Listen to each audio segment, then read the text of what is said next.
applause.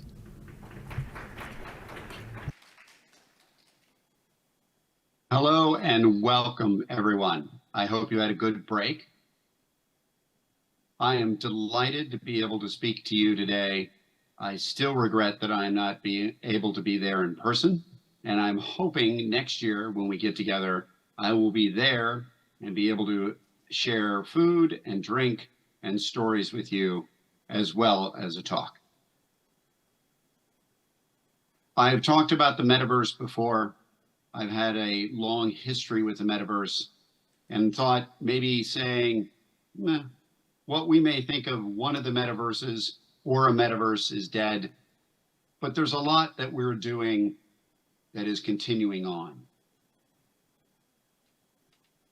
We often talk about the metaverse, and really I call it the M word. 1992, Neil Stephenson and Snow Crash coined the term. But for me, I'd even go farther back, and I call it the C word for cyberspace, and William Gibson and Neuromancer in 1984. And this long-standing history of that alternate electronic digital world that we could live in, play in, communicate in, and tell stories in. A lot of people would like to think that Ready Player One is the epitome of what that could be. And you could say a lot of things about Ready Player One, but honestly, it held a lot of promise and a lot of excitement for a lot of us. It spoke to what we remembered growing up, spoke to the video games. It spoke to being able to do what we've always wanted to do. Be able to free play in an environment and win and play with friends and have a community. We're not quite there. And those of you that are old enough, you remember the holodeck. You remember that stepping into a different world, being a different person. You thought about, boy, I want to play in the holodeck. But what we interestingly enough see is that we are marching towards those things. But what are the building blocks? And then there's maybe what I would call a dystopian view of it. This video is 6 years old at this point, but is fascinating in the prophetic sort of dystopian tale of what maybe augmented reality, virtual reality could be. But let's watch for a second.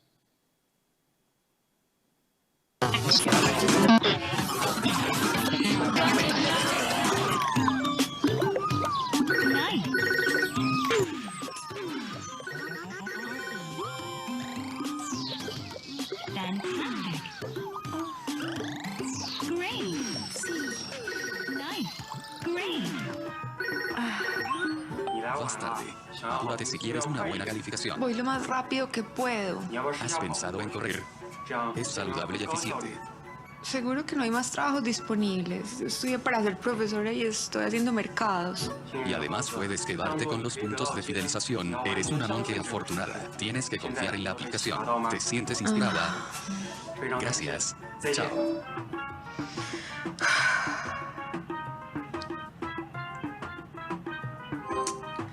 ¿Quién soy yo?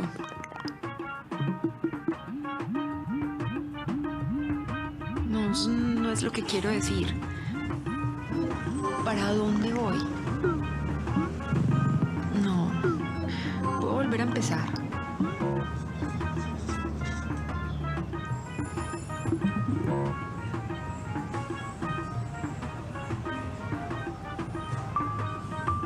Olvídalo. Estoy presente ahora. Me amo. Estoy libre de mi ira. Estoy libre de mi tristeza. El amor es mi experiencia.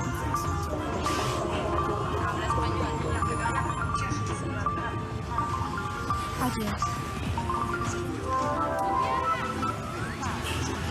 Hola, me llamo María.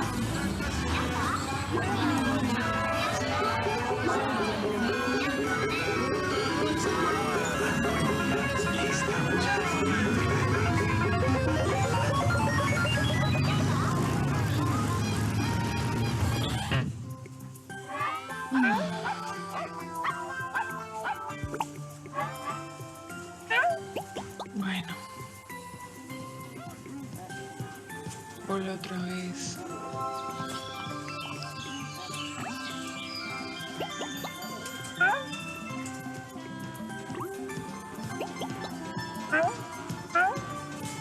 Ay, no, cállate.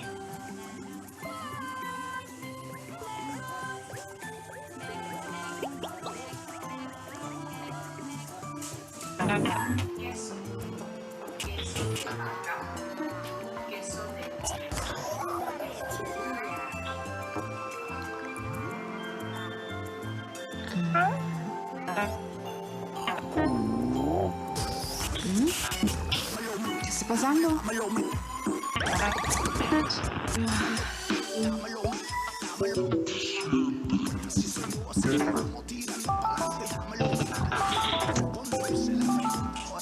Buen día, Emilio. ¿Qué puedo hacer por usted? ¿Qué está pasando? Mis puntos están bien. No se preocupe, sus puntos están seguros conmigo. ¿Le puedo ayudar en algo más, Emilio? Yo no soy Emilio, yo soy Juliana Restrepo. Por favor, espere.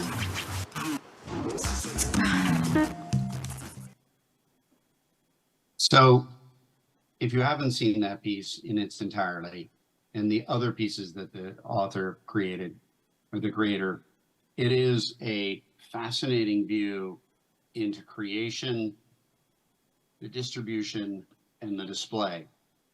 And what's fascinating is some of that still hasn't come to fruition, but there are a lot of elements that he touches on that touch on what we're doing in our society, in social media, and then thinking about how we're trying to display those things.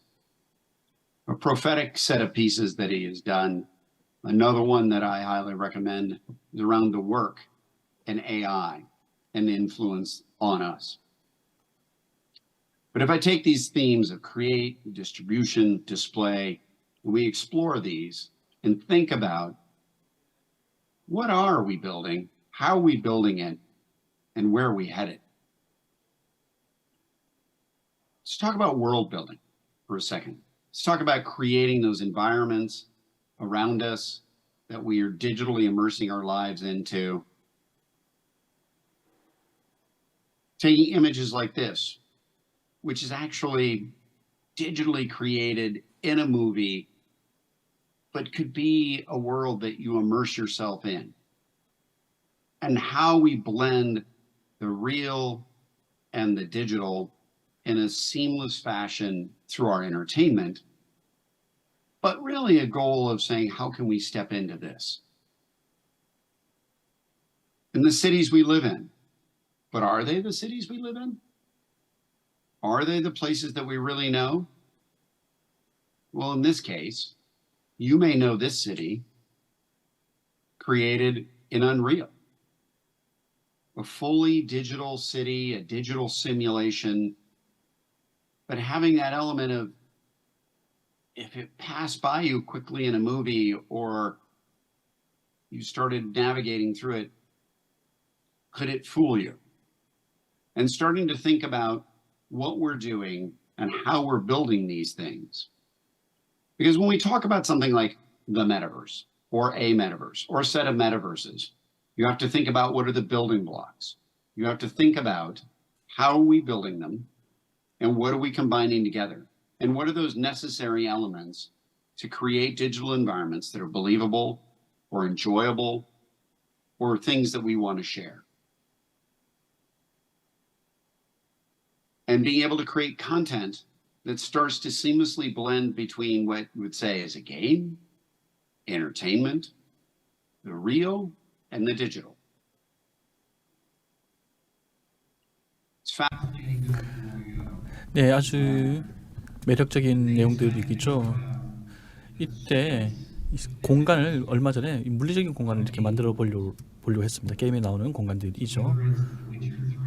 리처드 3세, 54, 이 54,000km 평방미터의 도시를 만든 것이죠. 또 파크라이도 아시죠? 또 마이크로소프트의 플라이트 시뮬레이터에서도 이것을 다시 시도했었습니다. 이러한 이 분량, 이 세계의 분량만 하더라도 생각을 해보시기 바랍니다. 사실 이 모든 것들이 다 세계입니다. 근데 연결되어 있잖아요.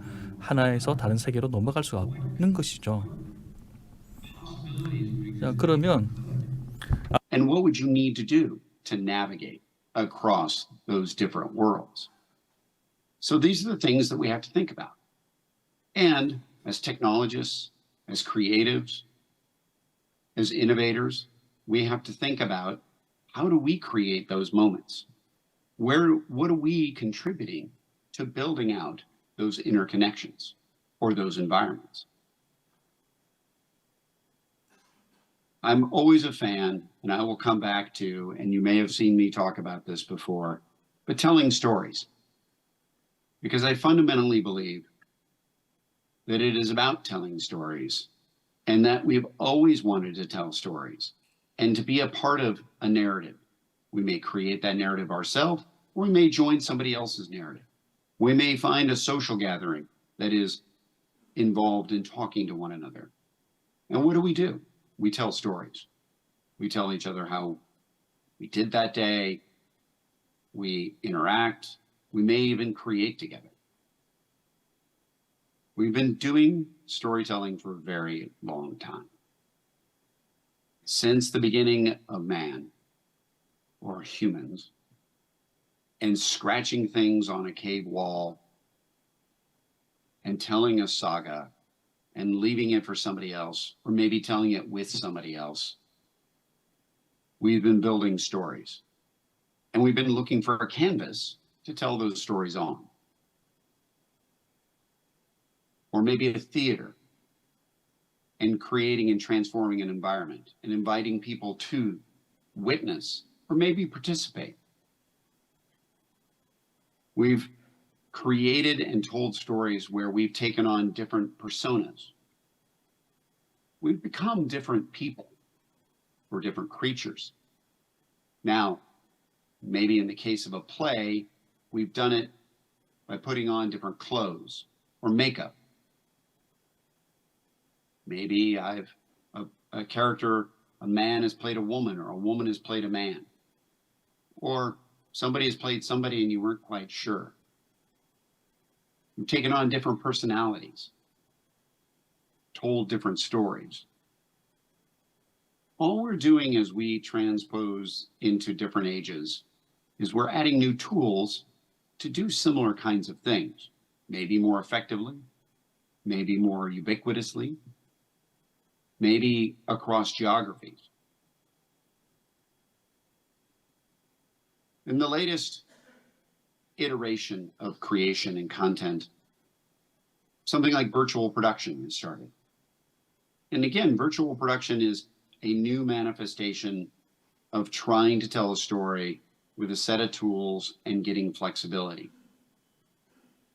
So, touching on this project for a second, watch for a second, and then we'll talk a bit more about how we are telling these stories.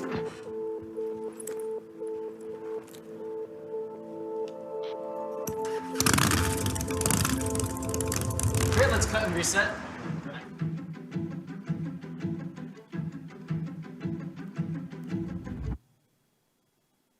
Companies that are coming together to build these environments, where virtual production is the aspect of using LED screens, it's the in-camera VFX.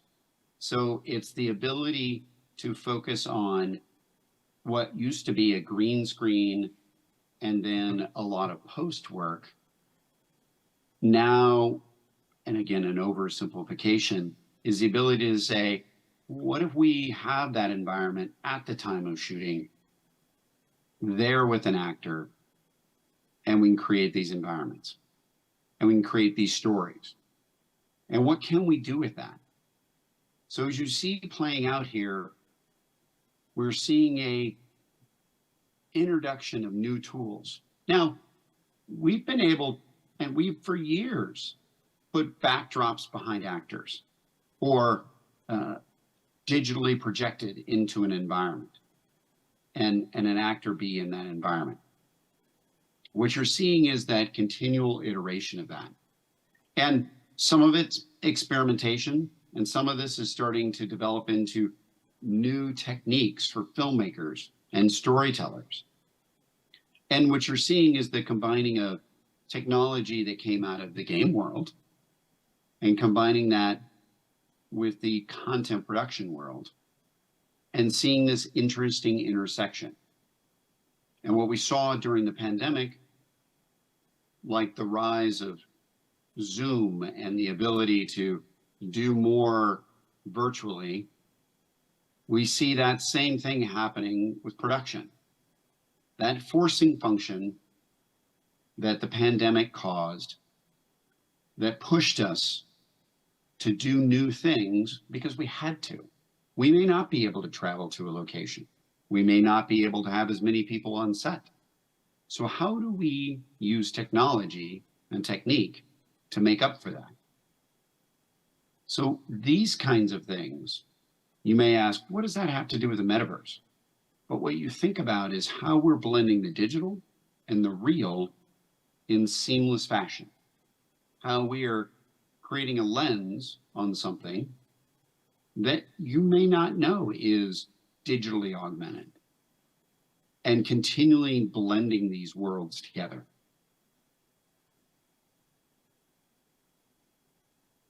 Or it could be something as simple as a crowd at a game.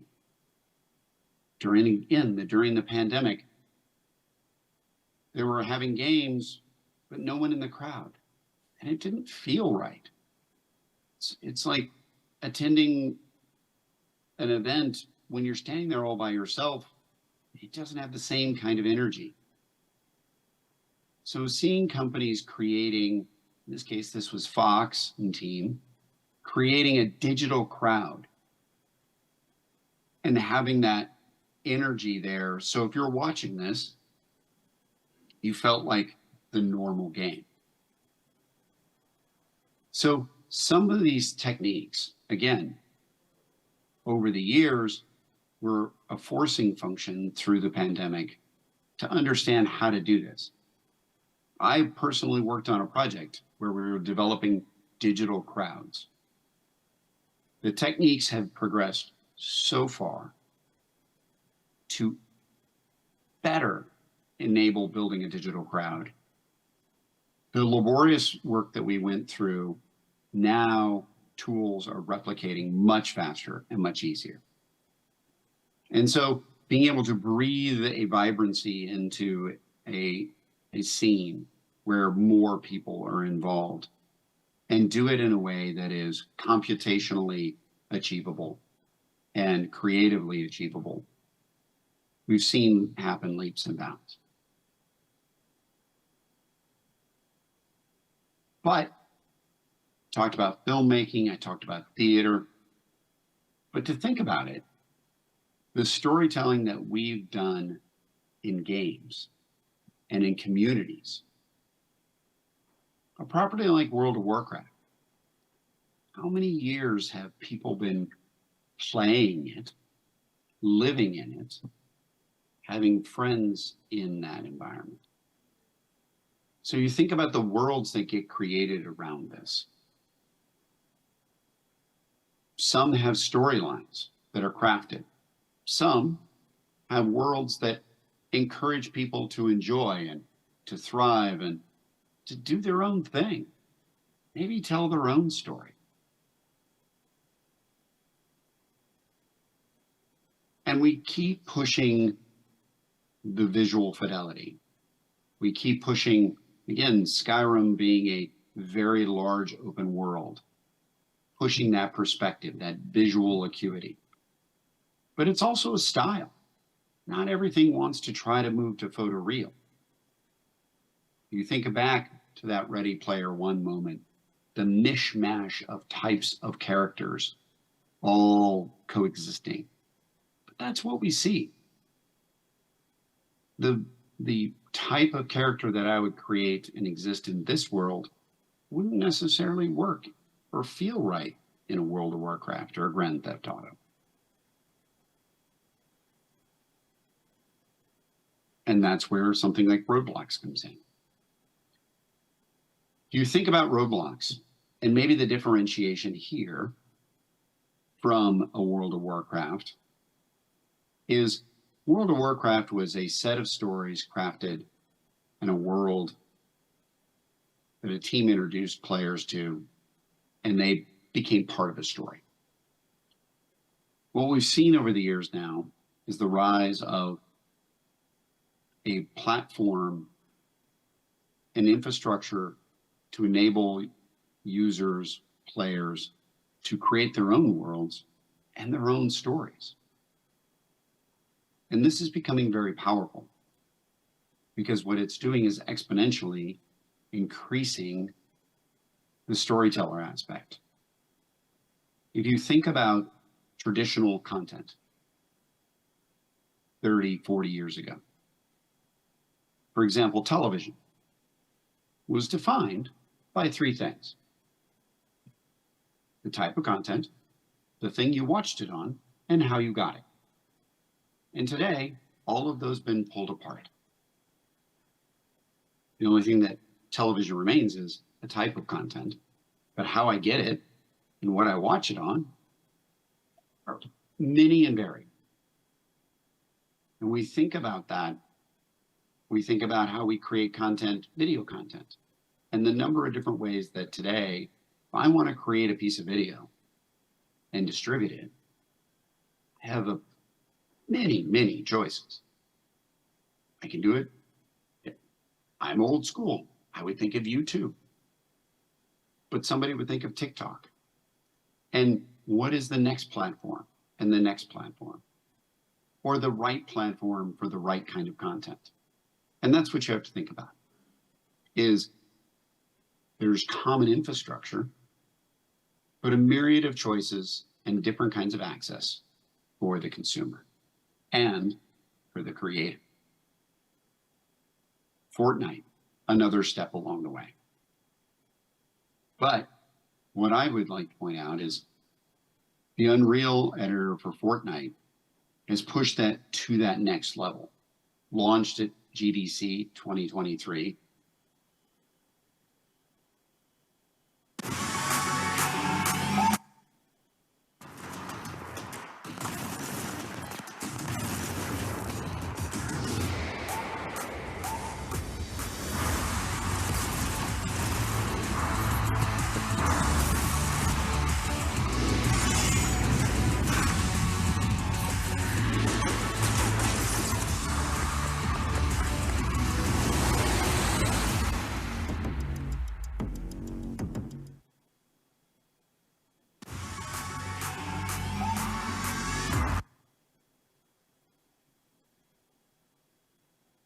So you take a couple of things.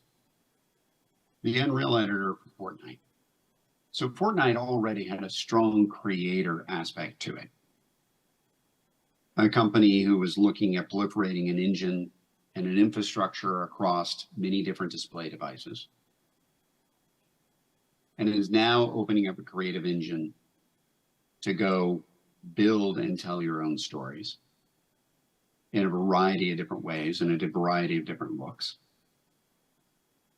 Then taking something called Fab, or creating Fab, which is an amalgamation of a number of their digital marketplaces. So what is that doing? So I've got an engine, I've got a distribution mechanism, I have a place to get any digital object that I could think of any kind of fidelity, shape, size. And then you combine that with, again, a distribution, a way to publish that, a way to proliferate it.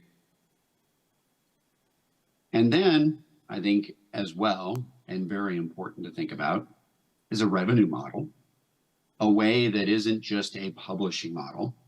If you think about early days of YouTube, one of the aspects of early days of YouTube was almost a flagrant disregard for a business model, but a proliferation of content. And the business model came. Here we see folks been creating, and you see a company like Epic leaning into how those creators can share profit from what they are creating and building. So what you see here is an ecosystem, not just an engine to create something, not just a bunch of assets, maybe not just a storefront, but combining them all together so that creators have that ability to create, publish, thrive. Now, it's an ecosystem, but it's how's that ecosystem related to other ecosystems? We'll talk more about that. Now you think about how we see the world. So I talked about creation. Talk a little bit for now about just display devices. And we see a proliferation of the different kinds of display devices. I've always been a big fan of VR, enjoyed it, but VR is not necessarily for everybody, for every situation. Augmented reality, the different kinds of glasses showing up. I bring up this clever project called Monocle, which frankly, it's got a very DIY feel to it, a very build it and they will come, fun experimentation. But seeing the kinds of experiments that people are doing, it's not a big, heavy headset. It's not obscuring your world, but it's adding a little extra to it. And with the rise of the AI engines and the intelligence you can plug into it, it goes from a simple heads-up display to a heads-up display with intelligence and forethought. Kind of fun.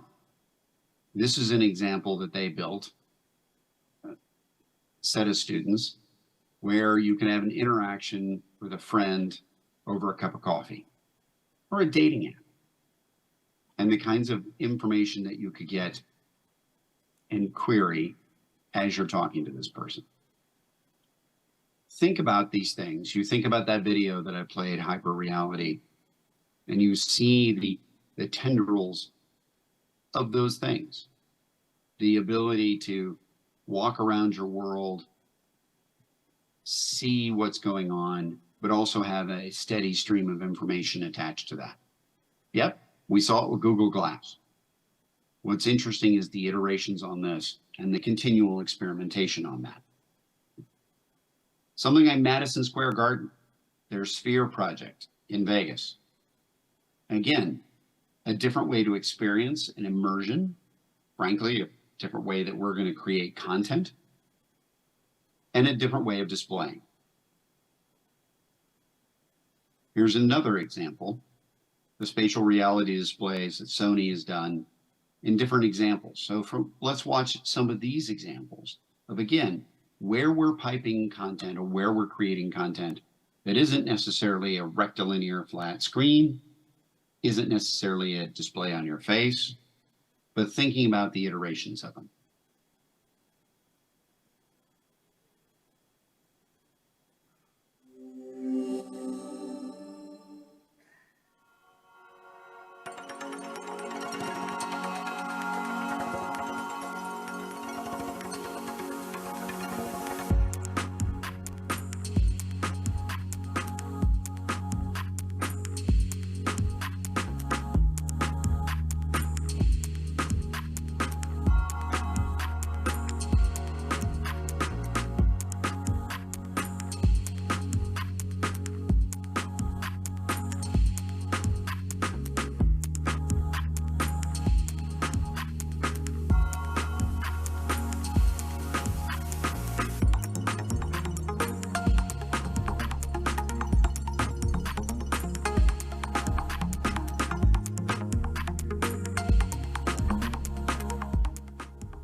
And I bring this up, several other companies are doing this as well. I see them in computer displays, but 3D glassesless 3D displays that you can interact with objects. Could be design, could be a game. Of course, I have to tip the hat to that fruit company out there.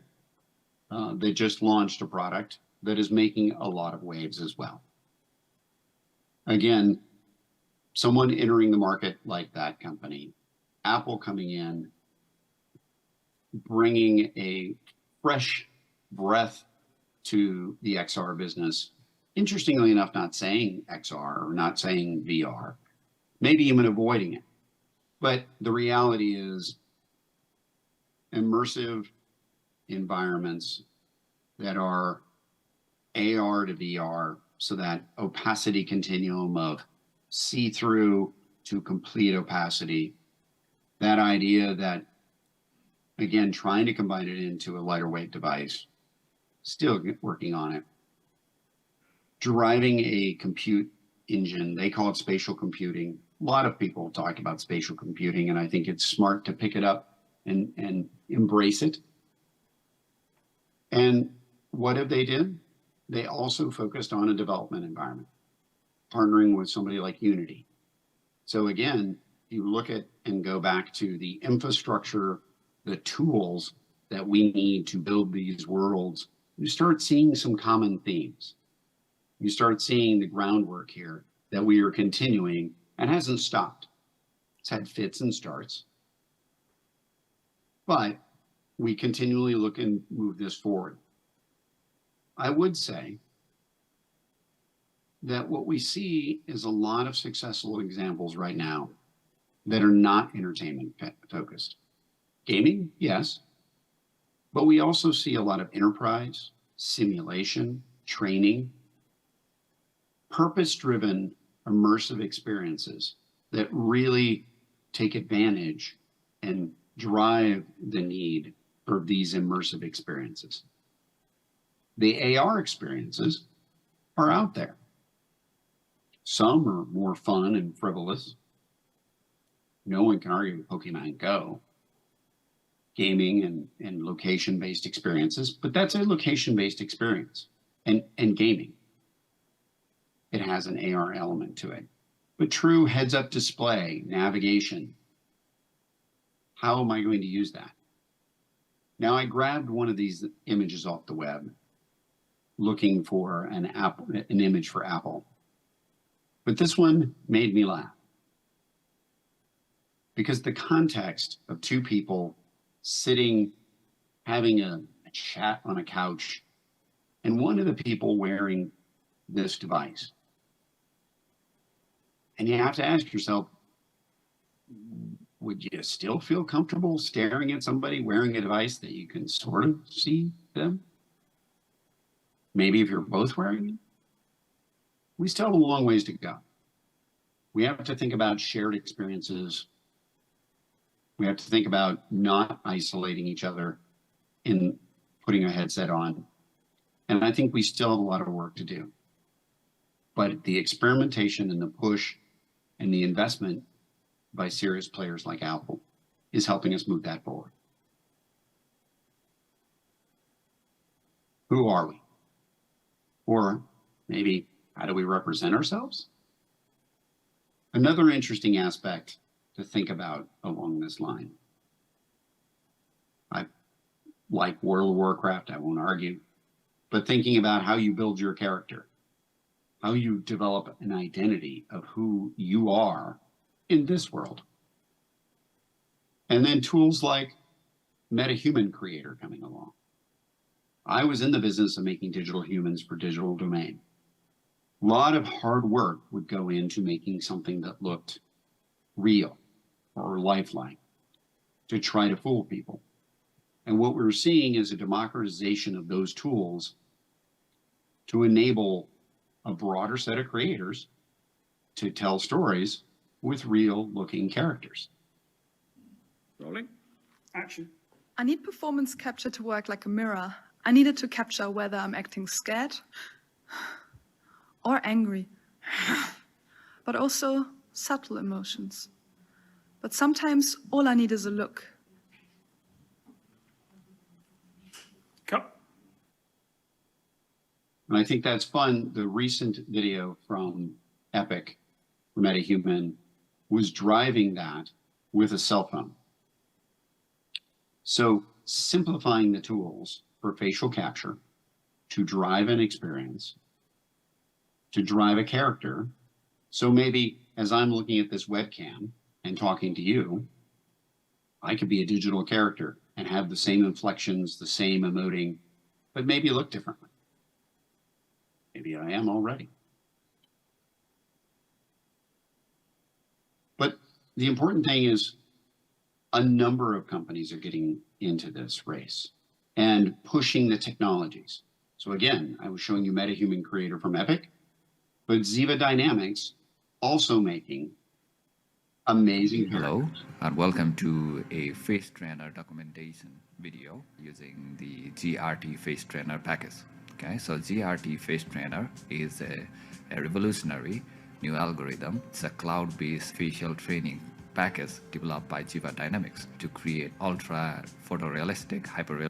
So important to note, again, leveraging cloud-based services, leveraging AI training, and the ability for people to use these tools and incorporate it into entertainment, gaming, or possible just communication with each other. And if you look out there, you'll be able to find any number of different companies and tool sets to leverage for this. Ready Player Me, making a whole set of different kinds of avatars that, interestingly enough, you can also plug into different game environments. So going back to that premise of, if we build it, how do we interconnect it? And how do we take that character that we built into other worlds and other environments?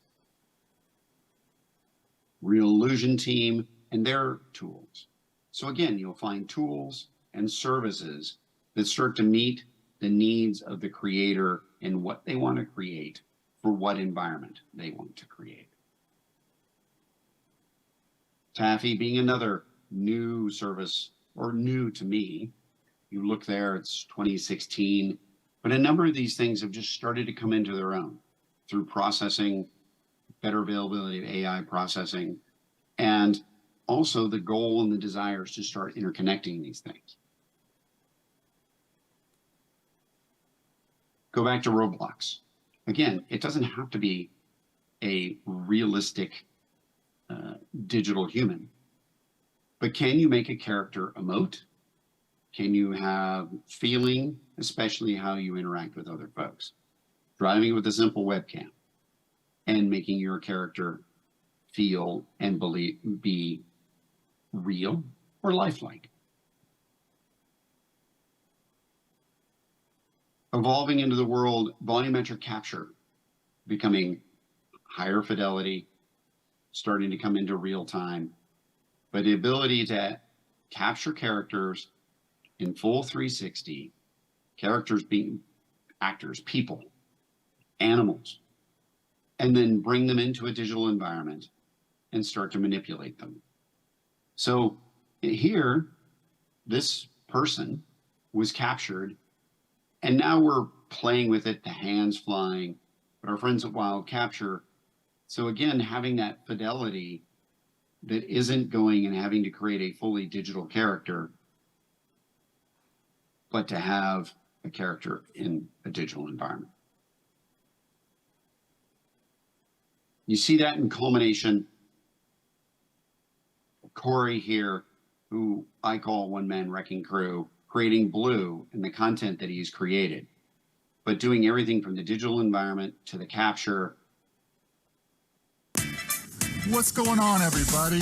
So I got my alter ego finished. And his name is Blue. And for the mocap geeks out there, he's set up with the usual recipe of XNs for the body capture,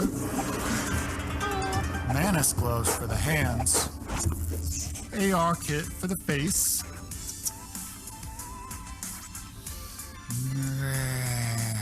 and it's all happening right here within The point being, there are some amazing tools out there to create digital environments, digital characters, to bring life to them. We're seeing the users become the creators, the gamers becoming the creators, and the storytellers. Briefly touching on AI, Well, I think we've talked about AI the whole time. Is it the enemy? I don't think so. I see it as a tool, a collaborator, a creator, and this has exploded on the scene. But a lot of what I've talked about has had elements of AI driving it, whether it be face training, whether it be helping assist building a digital world. What we're seeing, though, is now the proliferation of these tools and the ability to gain access to some very powerful creation tools. So, for example, here, Gen 2 already. Welcome to Runway Academy. Runway Academy. So, a video editor, an image editor, if you will, with the ability to now do speech to image and to be able to create environments, characters, to start edit those together and to tell stories with them.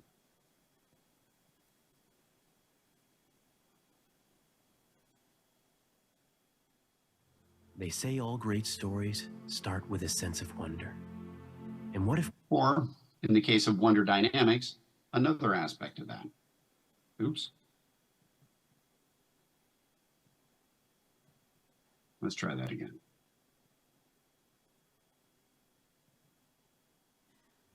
They say all great stories start with a sense of wonder. And what if bringing those stories to life wasn't limited by our resources, but only by our imagination? Welcome to Wonder Studio, where making movies with CGI is as simple as selecting your actor and assigning a character. They say all great... So again, seeing the power of these kind of tools in the hands of creators. Friends over at the Corridor Digital Crew, for example, making an animated series. Because again, it's about the power of these tools in being put in the hand of storytellers and being able to create amazing stories. All right, wait, there's a little bit more. Before I turn it over to some really smart people that are coming up after me, we'll mostly debunk anything I've said, correct me. God love them. But a couple of things to think about. Identity. What is the notion of identity in these digital worlds that we're creating? How do we establish identity? To think about the evolution of DRM to blockchain to what? But again, thinking about, it's about digital rights management. It's about how to establish an identity, how to verify an identity and authenticity, to keep that secure, to have common interoperable platforms, always have to have a fancy internet graphic.